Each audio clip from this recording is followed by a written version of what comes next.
River State Commissioner of Police Olatunji Disu has condemned the unruly behaviour of protesters in some parts of Port Harcourt, River State. And Disu observed with dismay that some protesters were seen blocking major roads, harassing and extorting passengers. The police boss, in a statement by the police public relations officer SP Grace Koko, warned protesters to desist from infringing on the rights of protesters and passengers. Well, the statement said the Commissioner of Police, CP Olatunji Disu, has assessed the conduct of the protests in River State and commended the officers of the command for their professionalism in managing the situation. And the officers peacefully related to and accompanied the protesters throughout the process. However, the CP frowned upon the conduct of groups of persons along NTA Road, Pleasure Park, Igrita and Airport Road. These groups were restricting vehicular movement, banging on vehicles and extorting passengers. Some were even seen brandishing sticks. Now, the CP cautions the protesters to conduct themselves peacefully and desist from infringing on the rights of others by blocking roads and harassing passers-by and engaging in looting and other crimes. You know, they do not constitute lawful protests and will not be tolerated. The police will take necessary action against such unlawful acts. Now, you know, sometimes when we decide to protest, this is the reason a lot of people were warning against the protest, because definitely we'll have some people who would not want to go according to the plan to make it peaceful. Even though River State was one of those states that reported it was quite peaceful, because we heard of deaths in other states allegedly. But let's get your thoughts on the whole process, protest march yesterday. Okay, I think the protest started very peacefully. And then at some point, we started hearing that there were roadblocks here and there. Though my own area was very peaceful. People were out doing their normal business, and there was really? Yeah, and there was no roadblock. Businesses were open? Sure. Fuel stations were open? Sure. Banks? Though for bank, I can't really tell because I didn't visit one. Okay. But private business owners were on their duty posts. And then the road was very much free.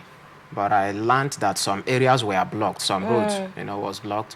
Well, I think the police should really do the needful.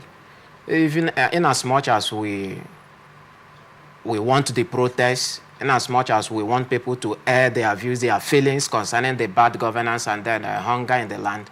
But people must also understand, especially our youth, must understand that those not protesting physically, probably using other forms or means to carry out their own protests. Oh, there are other means to carry out. Tell us the other means. Of course, there are some that wouldn't be comfortable to come out physically, probably because of maybe one health issue or the other. They have other means. They can be on their social media online and then also do some form of protest, call radio station, air their views on the protest and all of that, and also appeal to the government on areas that are biting. You understand what I'm saying? So it must not be a physical thing or roadblock issue. Though those that are ready to do that, there's no problem about that. They are free to do. But the major thing they need to understand is that some persons need to also, source for their daily bread. So you don't block the road. You don't disenfranchise others because you want to talk to the government, you want to protest. I think that's really unfair. But it looks like sometimes if you don't go out there and, call as much attention, you will not be listened to. After the call for the protest, that was when we saw the Senate President come to the Niger Delta and tell the Niger Delta youths that we're going to pay 50,000 naira monthly, even though the Niger Delta youths see that as an insult. Some of them, not all of them. Yeah. Some of them were applauding, some of them are happy, some of them are saying it's an insult, but give us the 50,000 naira, let's see how it goes. But the question was, so this is possible all this while? So it's actually possible to give 50,000 naira to 10,000 Niger Delta youths. And then in Abuja, we heard again that even though we're going to take that story, the FCT minister said, oh, we're open for dialogue now. And then state governors are beginning to, call their youths and say, okay, let's talk. So it's more like attention's already coming in. Sure, attentions are already coming in, and the protest is already is yielding result even before its commencement. And that is where the whole thing baffles me. you can now see the level of government, of course, some government and government agencies are insensitivity. Prior to this time, I believe they are aware of what Nigerians are passing through, but there has not been any proactive measure to calling on the attention of the affected person, the masses. Why do you think that is? Well, that's what I call... These are people representing the masses. Well, you can see that for yourself. Is insensitivity. I refer to that as a high level of government insensitivity to the plight of the people. And of course, self-centeredness. You can as well liken it to the issue of incompetence. If I'm occupying an office that I do not what is actually required of me, what I should do for my people, for the masses, then I will definitely abuse the office. That is what we're seeing. That's what is happening. And believe me, that's what resulted to this protest, because Nigerian youth listens. Nigerians are the heads. Nigerians hears. But when you push Nigerians to the wall, they will revolt. That's exactly what has been going on. And the outcome, the resultant effect is the protest we're having today. Would you say we have one voice as youths in Nigeria? Well, there's no how we'll have one voice. Why? We can't have one voice because of the issue of perception. My perception won't be the same with yours on some subjects, if not all. But let me use the word some. So there's no how all the youth will have one voice. But once we have majority of the youth, saying the same thing, that means it's the entire youth. The majority can represent an entity, but talking about all the youth having one voice, I don't think that will be possible. Like we also hear there are some pro and... That's the funny part of it, but we are facing the same thing. With the funny clip that was on the internet yesterday about a reporter asking a man who was telling them how hungry he is, although the explanation people gave of that video was that the man was paid to say something else. Exactly. And then he came out and he was speaking his mind and telling us. He didn't know when the truth just came out of his mouth. Oh, I'm so hungry. Now you cannot drink Gary for more than 1,000, for less than 1,000 naira. Then it was just 100 naira, and you're good, you're a big man, you buy your 20 naira granote and and all of that he was saying. We are all facing the same thing. Yeah. So how do you ever see us getting to that point? Because it baffles me when you're hungry and yet they say, lie that you're not hungry, I'll give you 1,000 naira. That is the effect of the hunger in action. A hungry man can do anything. I just pray that, some of us are hungry, if not all Nigerian youth. Some of us are hungry, but we are not yet angry. And that's why it seems as if, the thing is is still at the peripheral stage. Once those of them that are now hungry, that are not yet angry, will become both hungry and angry, I don't think the state and the country can contain each and every one. For that is why we are still appealing to the government to do something as quickly as possible. A hungry person can say anything once you provide the immediate need. Once you provide what that person needs, the person can change his or her confession because he's hungry. And that's why we wonder why, if our government is being, if they are doing what they are doing intentionally, not meeting to the need of the people. Issue of hunger, there is no other way you address issue of hunger, than via agricultural means. It's through agricultural policies, agricultural projects. You empower the people agriculturally, then that's the beginning point to addressing the issue of hunger. And not giving somebody 5,000, giving somebody 50,000 naira. For how long would that person, make use of that money?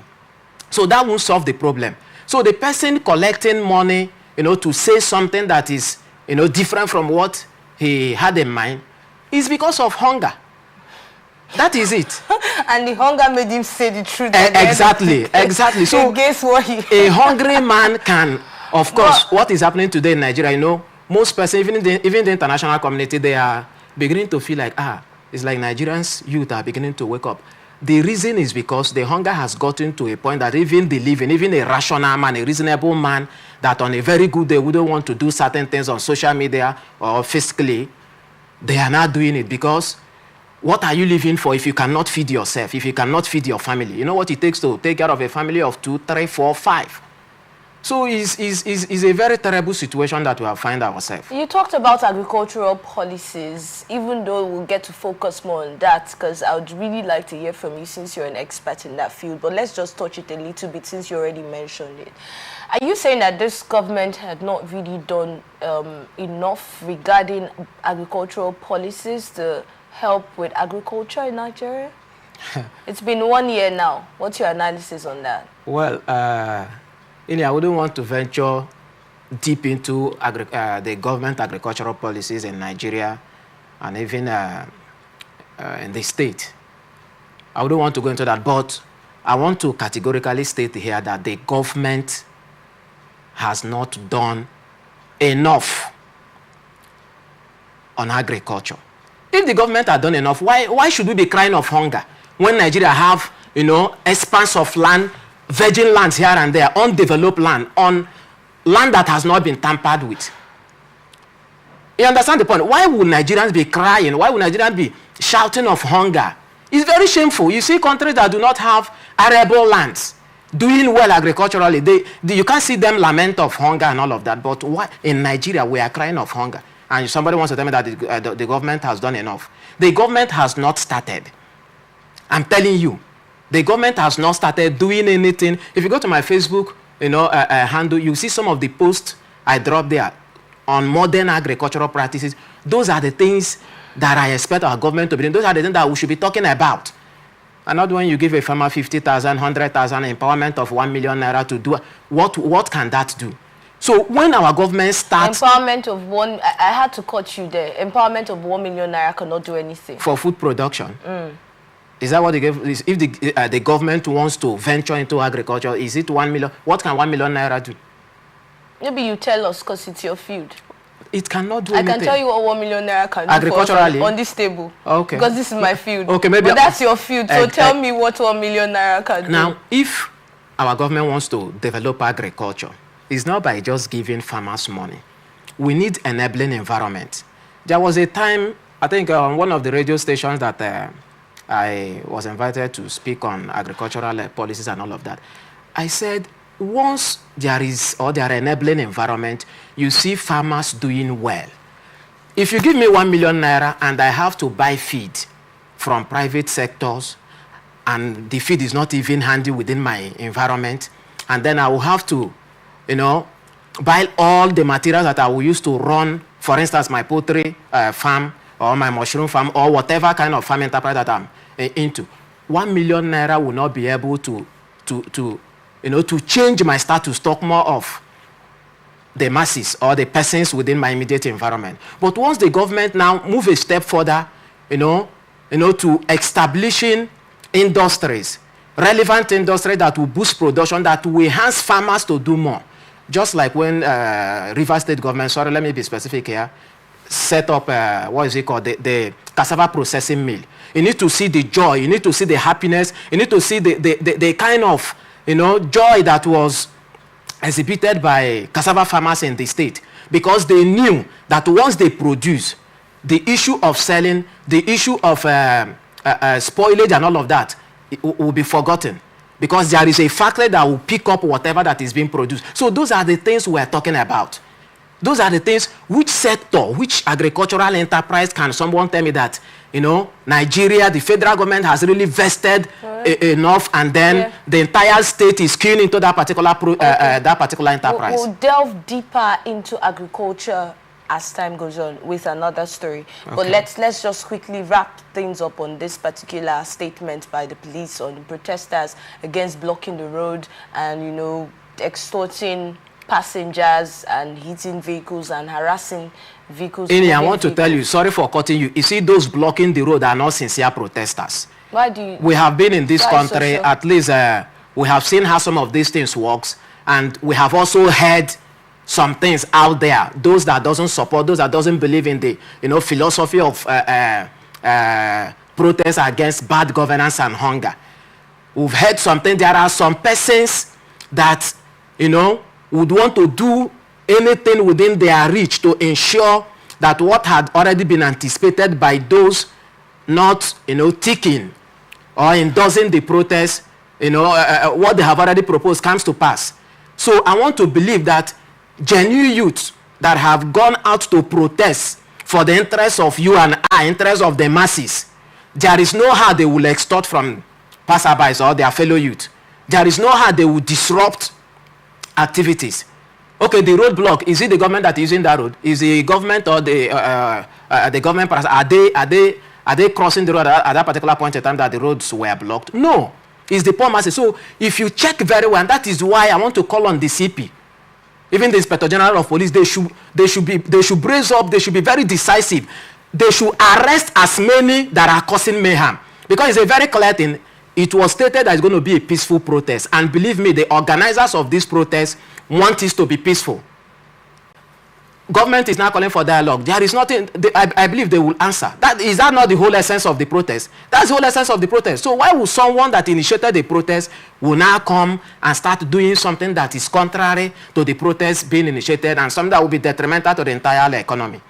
You know, so for me, is not a welcome development at all. Okay. And should be really checked by security personnel. Yes, we hope that more will be done, because some of the things that we heard happening on the road yesterday in some states, one would ask, where were the security personnel? That's another question. But we'll get to more stories on happenings from yesterday's protest.